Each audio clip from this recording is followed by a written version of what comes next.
You know, Martin does have this habit of sticking his foot in his mouth, but he must really like the taste of his foot because he just like will shove it further as opposed to gradually pulling it out. Like,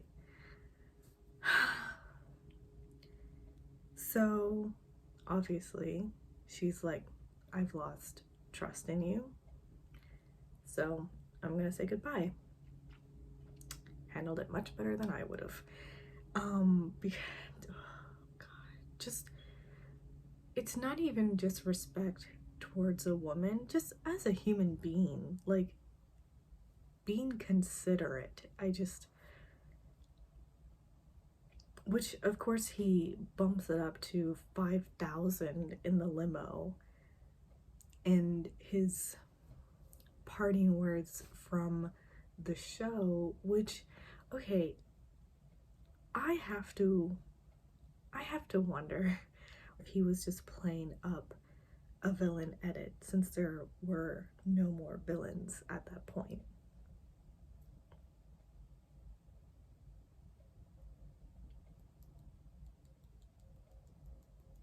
Really, I mean, I hope he was playing the villain and isn't actually a piece of shit. I just, he is rude, condescending, passive aggressive as shit. Does not take any credit for anything. Blames everyone else around him for misunderstanding. Like, yeah, you keep telling yourself that. Moving on.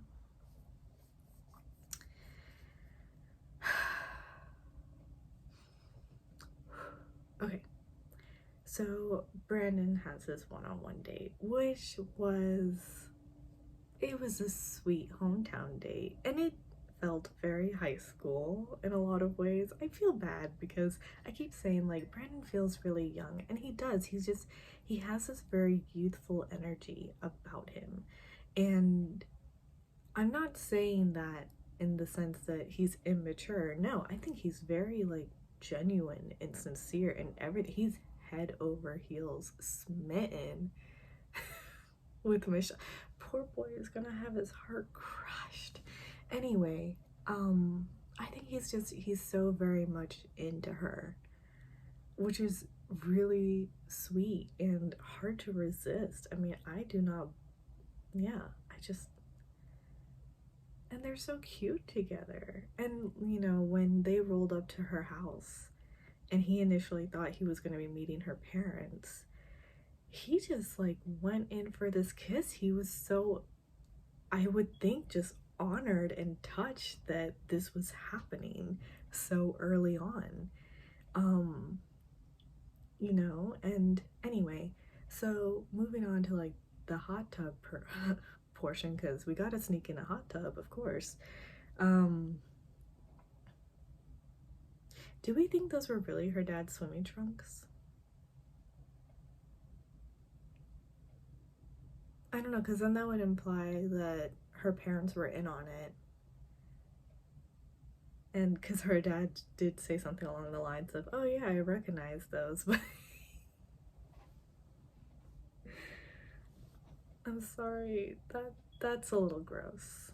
That's a little gross. It's, that's I don't think bathing suits are something that you should be sharing.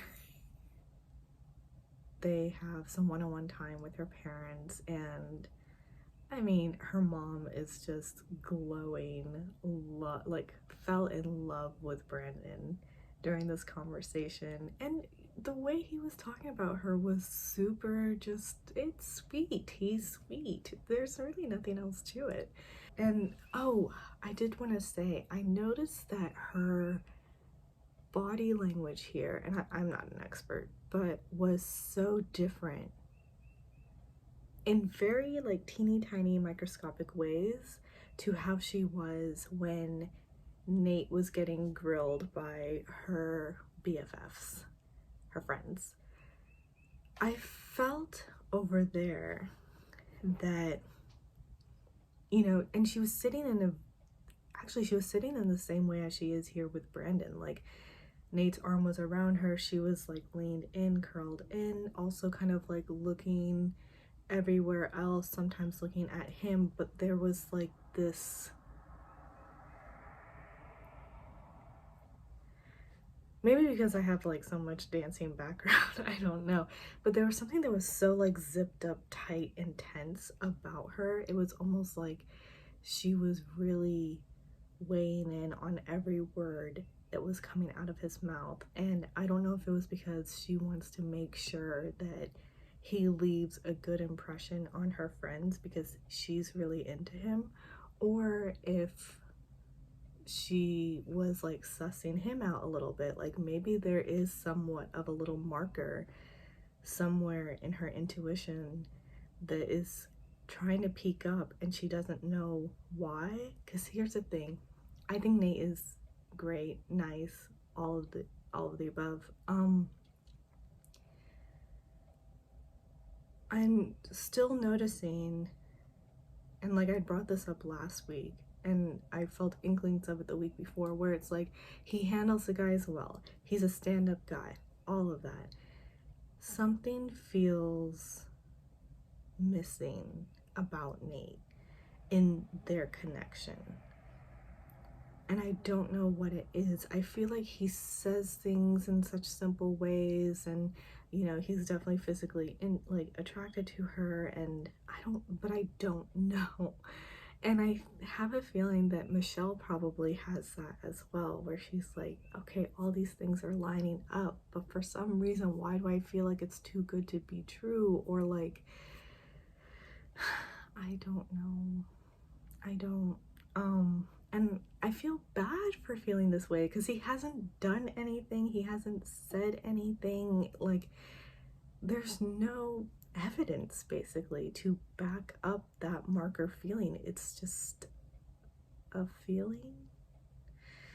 And especially when you look at it in comparison to her one-on-one time with Brandon in front of her parents, she looked so much more relaxed and comfortable because she knows how much Brandon is genuinely into her and loves her, adores her. It's just like, and it's sincere.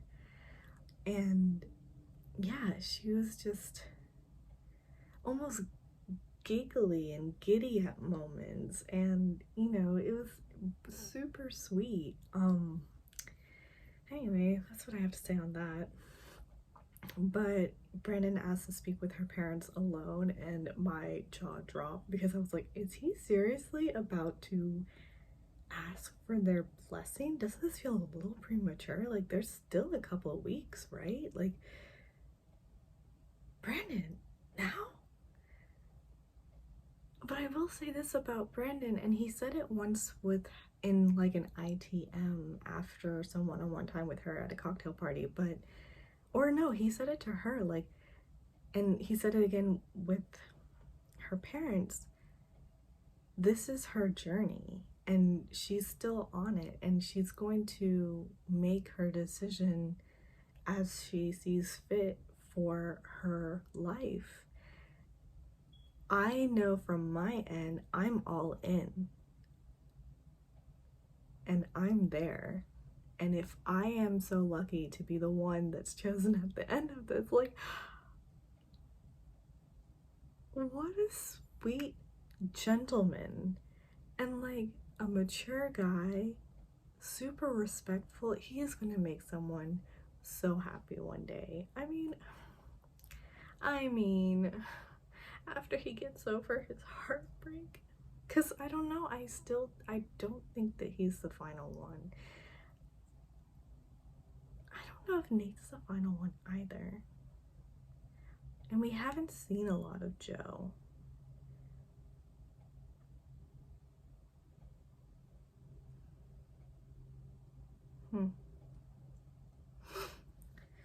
Anyway, so, but yeah, Brennan's nighttime portion, I mean, when he was talking about his grandpa, I started tearing up because, but then the gift that he brought for her from his mother, what a sweet thing for his mother to consider to do. You know, like, I think this is a great gift for the situation that they're all in. It's to signal to his parents without saying words that I love this girl and this is real.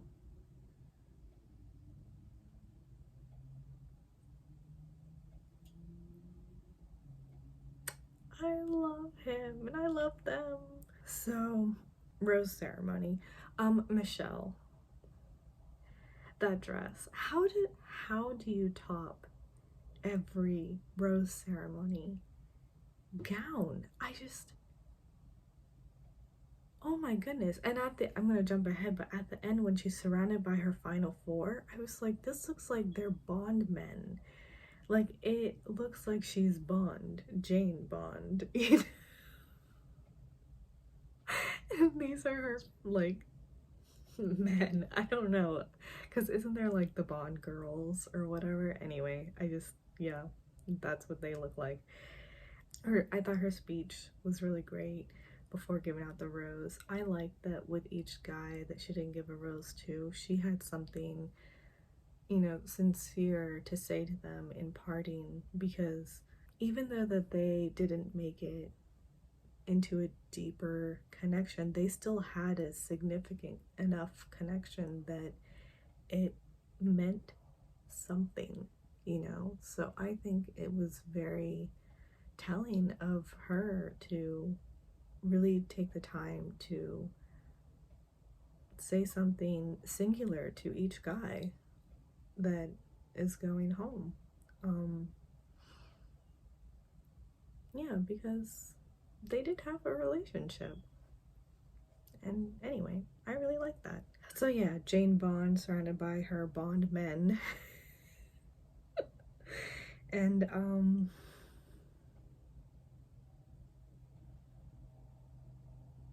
yeah, and that was that episode. The trailer for next week looks bonkers insane, and it needs to be next Wednesday, like tomorrow. Oh, the last clip, the last ditch effort from the producers to say, this is our next Bachelor, love him. With the girl and him painting nails, and Clayton does such a terrible job that she turns it around and says, let me paint your nails instead.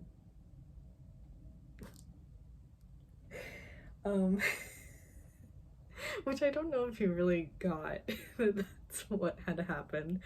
But yeah, I mean, the producers just line it up for her to say that what's in his future? He's going to be the next Bachelor. That's what.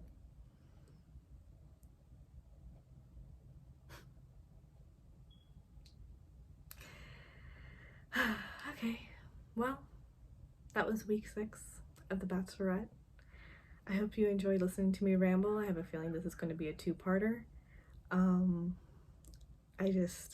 A lot happened this episode, so yeah. But a lot that I want to talk about. I'll be back next week for the mayhem that looks like it's about to ensue. And I hope to see you then. And that's about it. Toodles. Why do I do that? Yeah. Okay.